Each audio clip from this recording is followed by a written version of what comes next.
Life இன்சூரன்ஸ்னா என்ன? Life insurance எதுக்காக நம்ம எடுக்கணும்? இந்த லைஃப் இன்சூரன்ஸ்னா ஒன்லி டெத் பெனிஃபிட் மட்டுமா வருமா, இல்லை வேற ஏதாவது அதில் பெனிஃபிட்ஸ் நமக்கு கிடைக்குமா? என்னோட குழந்தைங்களோட கல்யாணத்தையே இதில் வர்ற ரிட்டர்னை வச்சு தாங்க நான் பண்ணணும். இப்போதைக்கு என்கிட்ட கையில் இருக்கு, பின்னாடி எனக்கு ரிட்டையர்மெண்ட்டுக்கு அப்புறம் எனக்கு பணம் வேணும், அதுக்கு நம்ம இதில் ஏதாவது ஒன்று எடுக்கலாமா? இப்படி நிறைய கேள்விகள் மனசுக்குள்ள ஓடிக்கிட்டு இருக்குங்க. உங்களோட இந்த கேள்விகளுக்கு விடையாகத்தான் இந்த வீடியோவை நாங்க வெளியிடுறோம். எங்க சேனல்ல ஃபர்ஸ்ட் டைம் யாராவது பாக்குறவங்க இருந்தீங்கன்னா மறக்காம சப்ஸ்கிரைப் பண்ணுங்க. கேட்டதை கொடுக்குமாம் அற்புத விளக்கு வண்டர்லாம்ப் நேயர்களுக்கு வணக்கம். லைஃப் இன்சூரன்ஸ்னு சொன்னாலேங்க, இதுக்கு முன்னாடி எல்லாம் பாத்தீங்கன்னா நிறைய பேர் லைஃப் இன்சூரன்ஸ் எடுத்திருந்தாங்க. எப்போ? அதாவது நம்மளோட அப்பா காலத்துல, நம்மளோட தாத்தா காலத்துல எல்லாருமே எடுத்திருந்தாங்க. ஆனா அந்த எடுத்திருந்தவங்களோட சதவீதம் பாத்தீங்கன்னா ரொம்பவே கம்மியானது. ஏன்னு பாத்தீங்கன்னா, இப்போ நாங்கெல்லாம் பேங்கிங் செக்டார்ல இருக்கும்போது ஒரு 100 கஸ்டமர் இருக்காங்க அப்படின்னா குறைஞ்சபட்சம் ஒரு 4 to 5 கஸ்டமர் மட்டும்தான் எடுத்திருப்பாங்க. கிட்டத்தட்ட வெளியிலையும் பார்த்தோம்னாலும் இதே ரேஞ்சுக்கு தான் இருப்பாங்க. ஸோ நமக்கெல்லாம் தோணும், ஸோ ஒரு காலகட்டத்துக்கு மேல அடடா, இதை நம்ம வீட்டில் யாராவது எடுத்திருந்தாங்கன்னா நமக்கு கொஞ்சம் உதவியா இருந்திருக்குமே, இப்படி எடுக்காம விட்டுட்டாங்களே, கொஞ்ச நாள் கட்டியிருந்தாங்க அப்படியே கட்டாம விட்டுட்டாங்க, அவங்க கொஞ்சம் ஃபுல்லா இதை கட்டியிருந்தா நமக்கு கொஞ்சம் சப்போர்ட்டிவா இருந்திருக்குமே அப்படின்ற மாதிரி உங்களுக்குலாம் நிறைய தோணி இருக்கும். அது உண்மையாலுமேங்க 100% உண்மைதான். ஏன்னு பார்த்தீங்கன்னா, இன்னைய காலகட்டத்தில் யார் இன்னைக்கு இருக்கிறோம் நாளைக்கு இருக்க மாட்டோம்னு தெரியாது. நம்ம ஒருத்தரை இந்த மாதிரியான விஷயங்கள்லாம் சொல்றோமேனு தப்பா எதுவும் எடுத்துக்க வேண்டாம். ஏன் சொல்றோம்னா, பிராக்டிக்கலா பார்க்கும்போது பார்த்தீங்கன்னா எல்லாரோட சூழ்நிலையும் இன்னைக்கு அப்படிதான் போயிட்டு இருக்கு. பழைய கால பழக்க வழக்கங்களுக்கு ரொம்ப நாள் இருந்தாங்க, பட் இந்த கால பழக்க வழக்கங்களுக்கு நம்ம எவ்வளவு நாள் இருக்க போறோம்னு யாருக்குமே தெரியாது. ஸோ அப்படி இருக்கும்போது நம்ம கண்டிப்பா நமக்குன்னு இல்லாட்டினா கூட நம்மளை நம்பி இருக்க நம்மளோட ஃபேமிலிக்கு நம்ம ஏதாவது பண்ணணும்னு நினைச்சோம்னா கண்டிப்பா இந்த லைஃப் இன்சூரன்ஸ் எடுக்கணுங்க. சரி, ஓகே, லைஃப் இன்சூரன்ஸ் வேணுமா அப்படின்னு கேட்டா வேணும் அப்படின்றத சொல்லிட்டோம். அடுத்து இந்த லைஃப் இன்சூரன்ஸ்ல என்ன மாதிரியான பிளான்ஸ் எல்லாம் இருக்கு?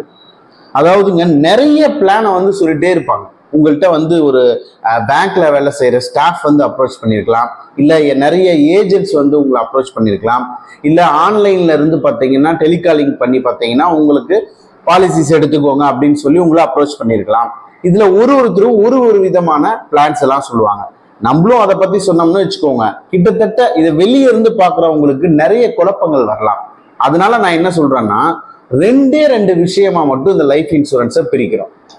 ஒன்று பார்த்தீங்கன்னா கேரண்டீட் ரிட்டர்ன், இன்னொன்று பார்த்தீங்கன்னா நான் கேரண்டீட் ரிட்டர்ன்.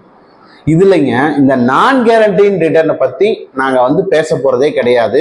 ஸோ அந்த பாயிண்ட்டை நம்ம அப்படியே ஒதுக்கி வச்சிடலாம். ஏன்னா இது முழுக்க யார் இந்த ஃபீல்ட்ல இருக்காங்களோ, இல்லை இதை பத்தின நாலேஜ் நிறைய இருக்கோ அவங்களுக்கு மட்டும்தான் இது ஷூட் ஆகும். ஏன்னா அதுல ரிட்டர்னும் ஜாஸ்தியா இருக்கும், ரிஸ்க்கும் ஜாஸ்தியா இருக்கும்.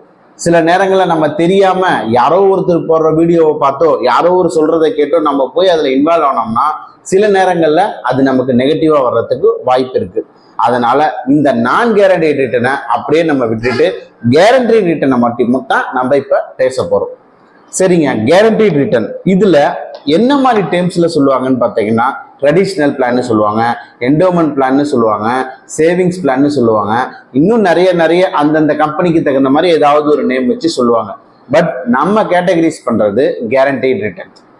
ஸோ இந்த கேரண்டீட் ரிட்டர்ன்னா என்னன்னு பார்த்தீங்கன்னா, எந்த கம்பெனியா இருக்கட்டும், இன்சூரன்ஸ் கம்பெனியை பொறுத்த வரைக்கும், பிரைவேட் கம்பெனிஸா இருக்கட்டும், இல்லை கவர்மெண்ட் கம்பெனிஸா இருக்கட்டும், எந்த கம்பெனியில இருந்தாலும் கேரண்டீட் ரிட்டர்ன் அப்படின்னு சொல்றாங்க அப்படின்னா அந்த பிளானை மட்டும்தான் நம்ம ஃபர்ஸ்ட் அவைல் பண்ணணும். சரிங்க, இந்த பிளானை எப்படிங்க கண்டுபிடிக்கிறது? லைஃப் இன்சூரன்ஸ் போடணும்னு சொல்லிட்டீங்க, அதுல கேரண்டீட் பிளான் மட்டும்தான் போடணும்னு சொல்லிட்டீங்க. இதுல எது கேரண்டீட் பிளான் எப்படிங்க சொல்றோம்? எல்லா பிளானும் கேரண்டீட் தானே சொல்றாங்க? அப்படி கிடையாதுங்க.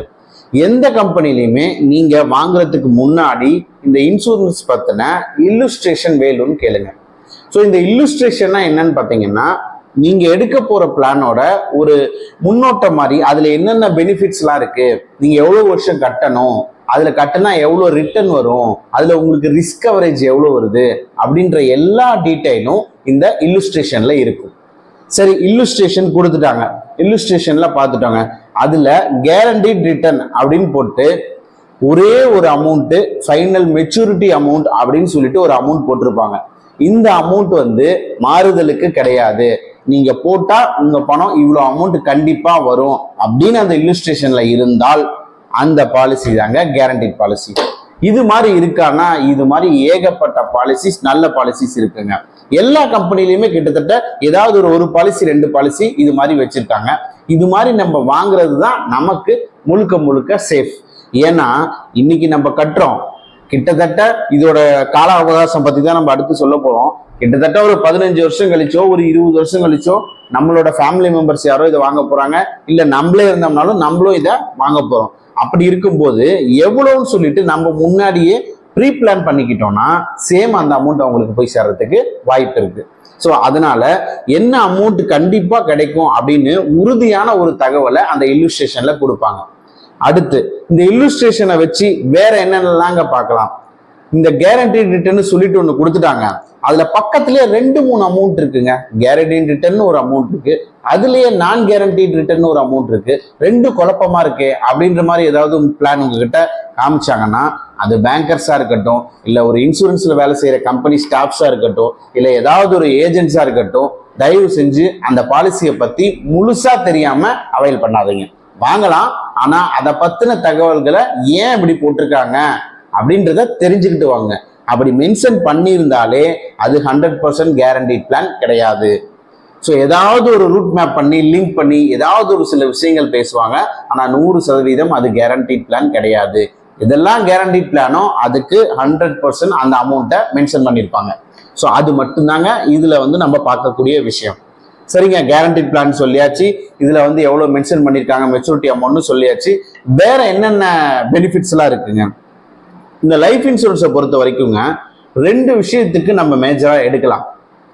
என்ன விஷயம்னு பார்த்தீங்கன்னா, ஒன்று நம்மளோட குழந்தைங்களுக்கு அவங்களோட படிப்பு செலவுக்கா இருக்கட்டும், அவங்களோட மேரேஜுக்கா இருக்கட்டும், அவங்களோட வேலைக்கா இருக்கட்டும், வாட் எவர் மேபி, அது வந்து அவங்களோட குழந்தைக்கு.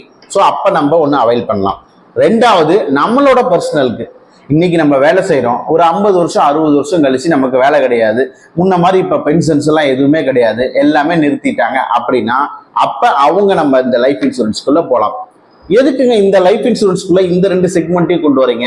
நான் ஒரு எஃப்டிலயோ ஒரு ஆர்டிலயோ போட்டு போயிடலாமே அப்படின்னு பாத்தீங்கன்னா, உங்களுக்கு கிட்டத்தட்ட ரிட்டர்ன்ஸ் கம்பேர் பண்ணும்போது எஃப்டிஆர்டியும் லைஃப் இன்சூரன்ஸும் ஆல்மோஸ்ட் ஈக்குவலண்டா தான் வரும். ஒரே ஒரு பெனிஃபிட், அதுதாங்க மெயினான விஷயம், இந்த லைஃப் கவர் சம்மர்ஷூட் அப்படின்னு சொல்லுவாங்க. அதாவது நமக்கு ஏதாவது ரிஸ்க் ஆச்சு, நமக்கு ஏதாவது ஒரு ஆக்சிடென்ட்லயோ இல்லை ஏதாவது ஒரு விஷயங்கள் ஒரு மெடிக்கல் இதுலயோ நம்மளோட நிலைமை ரொம்ப மோசமா போயிடுச்சு, நம்ம இதுக்கு மேல காலகட்டங்கள் நமக்கு கிடையாதுன்ற ஒரு சூழ்நிலை வரும்போது நமக்கு இந்த சம்மர் ஷூட் கொடுப்பாங்க. என்னங்க அந்த சம்மர் ஷூட்? சில கம்பெனிஸ்ல நம்ம எவ்வளவு பிரீமியம் எடுக்கிறோமோ அந்த பிரீமியம்ல இருந்து இன்ட்டு 10 டைம்ஸ் சம்மர் ஷூட்டா கொடுக்குறாங்க. உதாரணத்துக்கு சொல்லணும்னா, ஏதோ ஒரு இன்சூரன்ஸ் கம்பெனியில வருஷம் நான் 1 லட்ச ரூபா கட்டுறேன், கிட்டத்தட்ட நான் ஒரு 10 வருஷத்துக்கு கட்டுறேன், இல்ல ஒரு 15 வருஷத்துக்கு கட்டுறேன் அப்படின்ற மாதிரி நீங்க எடுத்துக்கீங்கன்னா, அப்ப அந்த வருஷம் பிரீமியம் 1 லட்ச ரூபாயில இருந்து இன்ட்டு 10 டைம்ஸ், ஸோ 10 லட்ச ரூபா உங்களுக்கு சம்மர் ஷூட்டா கிடைக்கும். இன்கேஸ் உங்களுக்கு ஏதாவது ரிஸ்க்னா மட்டும். இல்ல ஒரு சில பிரைவேட் கம்பெனிஸ்ல என்ன பண்றாங்க, இன்ட்டு 12 டைம்ஸ் வரைக்கும் கொடுக்குறாங்க. இந்த 10 லட்சத்தை 12 லட்சம் வரைக்கும் கொடுக்குறாங்க. ஸோ அதுவும் உங்களுக்கு ஏதாவது ரிஸ்க்னா வரலாம்.